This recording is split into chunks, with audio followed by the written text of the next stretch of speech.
But from our perspective, Shabbos and Hanukkah and Rosh Hashanah and Yom Kippur and Pesach and, every holiday, Purim, every story, every biblical story, every religious story brought with it an entire world of creativity. I keep coming back to the idea of this creativity because I think, in answering your questions, I mean, what really jumps out the most to me was the creativity of everyone around us.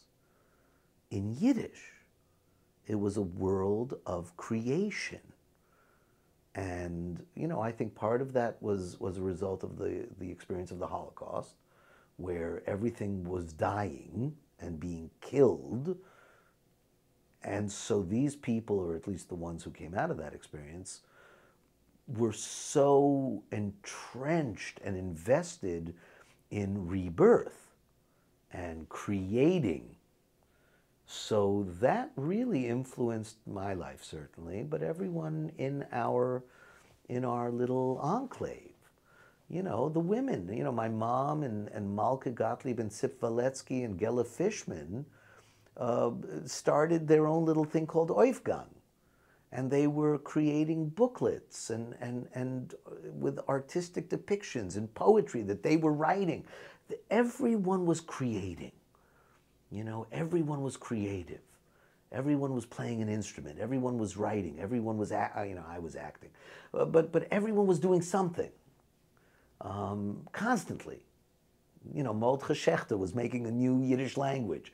The Schickel Fishman was studying 27 languages. He was a linguist of the highest order, and I guess Dovidel, his son, has continued.